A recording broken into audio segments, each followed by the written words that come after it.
live. Give it a second. All right. Welcome to January 17th product group conversation for the dev section at GitLab. My name's Sarah Waldner. I'm the group manager for the Create stage, and I will be your host and facilitator today. Okay. This is a public live stream, so please keep everything that we share in here safe. We're going to go to question number 1. Joe, would you like to kick us off? Sure. Good morning, everybody. So my ask is, I guess, inspired by the post from a team member that interviewed a customer around the optimized functionality with regard to DORA metrics and some other insights that can be gathered with our dashboards. And the customer seems to be happy that all of the data is there, but looks like they are exporting that data into another tool to generate the insights that they need. So I wonder if there were any thoughts on that customer feedback and our plan to deliver on asks like these. So this is going to be a great question for our product manager for the value stream management group. I'll give Chaim a moment to respond, or Melissa Ushakov, group manager for the plan stage. And if not, Joe, we'll take this offline and tag you in the answer once we get those individuals to respond.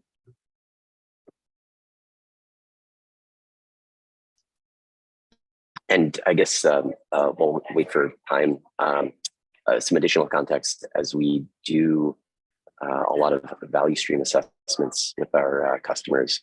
One thing that is a major selling point of those engagements is the exec level visibility and dashboards describing the productivity of their developers, how quickly they're able to release code, rollbacks, all of that is promised by DORA. So we're talking about it, I think, a lot more regularly than in previous cycles. So something that's of high importance to the field. Joe, thank you for that additional context. If you don't mind also adding that point to the doc, we'll make sure that we get a response for you all. Okay, will do. Excellent. Question number 2, Victor, would you like to verbalize?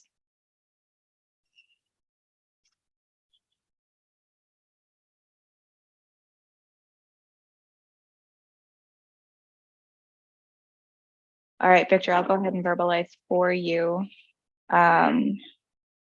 So within the deck, under some updates provided to us by the editor group for the Create stage, we wrote that when we shipped the new web IDE, we defaulted this on for 1.5 million users, and we saw less than 0.04% revert back to the old web IDE. These are amazing results.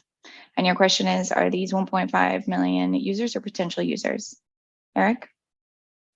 Yeah, that's a great question. I don't know if the answer is entirely safe for a live stream, but those are potential users on SaaS that we're measuring against. So not all of them use the web ID every month actively, but it is available to all of them. I can follow up maybe with more detail or put it in the agenda with the number of monthly active users. I just don't know. That's like a performance indicator that's not public usually, so I might ask first before disclosing that.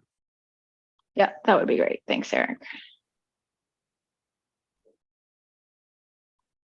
Okay, question number 3. Victor, are you on the call? Do you want to verbalize here?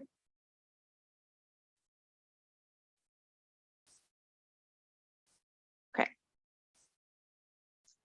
I will verbalize again for him. I find the product marketing communication around the new web IDE release to be pretty impressive. I'd like to learn more about your approach. Do you plan to summarize your collaborations with PMMs so that other PMs can learn from you? I certainly can. I would be happy to share that.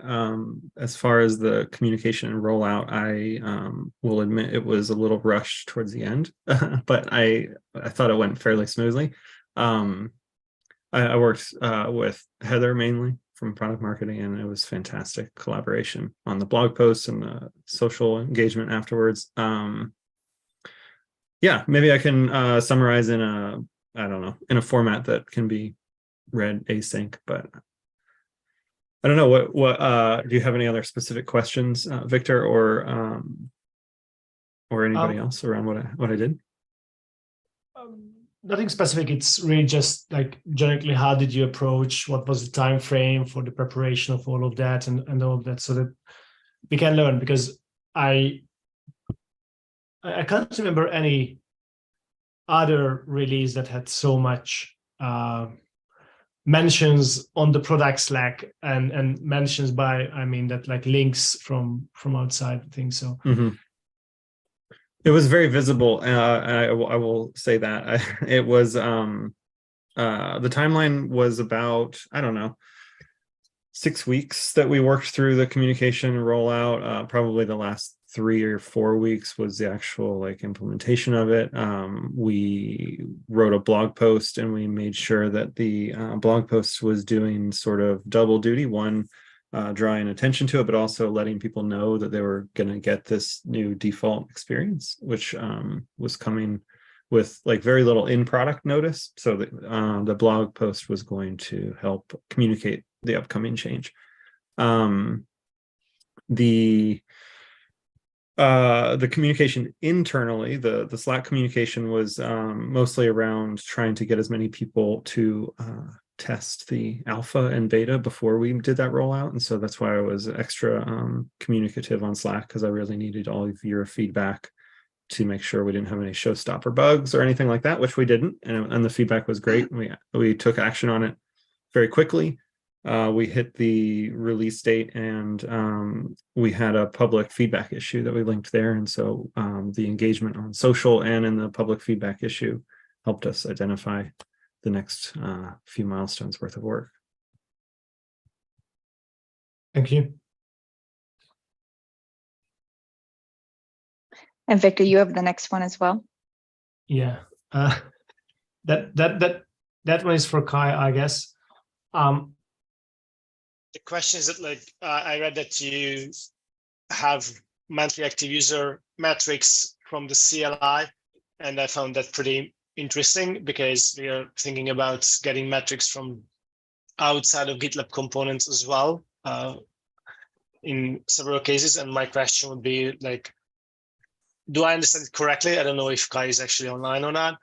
And if there are any docs or blueprints available on how it works, whether users can opt out even from that, or or any of, what's the granularity of those data? If, for example, somebody extends the CLI, will we know which features are used automatically and all of that stuff? I'll give Kai a moment if he's on the call.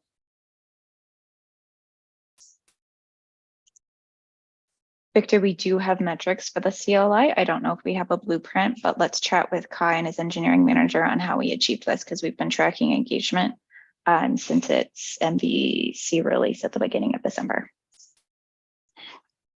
Thanks.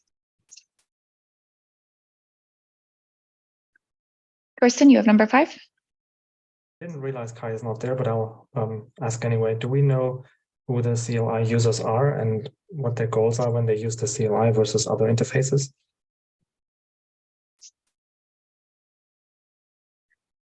Kai has this information. I would start by looking at the direction page for the GitLab CLI. Otherwise, we can dig a little bit more into research that he's done. And if it's not on the direction page, we can put it there, because I think that's really important for the product management organization to understand across the board, as it can be helpful for people understanding if they want to include that particular interface in the suite of tools that they offer the personas that they serve. Thanks. Yeah, no problem. Okay, we've come to the end of the list of questions. I'm going to give us another moment in case anybody else is reviewing the deck and has any other questions they want to ask.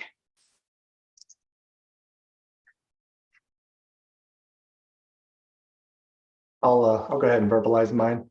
In respect to the organizational view, and the re-architecture. How do we envision rolling that out to customers on .com? Do we foresee this as sort of an opt-in approach on a per namespace, or is it going to be more of like a big bang to the whole of .com? What's our thoughts on that, assuming that this is a big UI change? We have Christina on the call to answer that. Christina, do you want to take this one?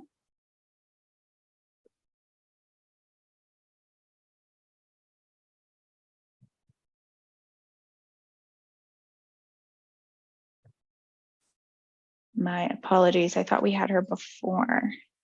If you could write down your question, we can get an answer to that asynchronously. I think this is going to be a partial UI change, but a lot of this is a back-end shift for how we build features and provide a group and project experience as well as inheritance. Thanks for writing that down, Joe. So we'll get you a more concise answer. Thank you. No problem.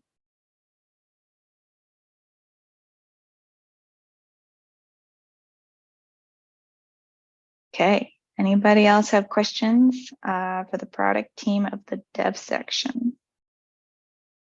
That includes the create, manage, and plan stages.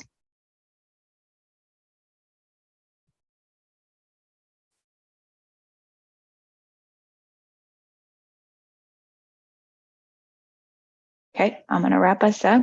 Thank you everybody so much for attending.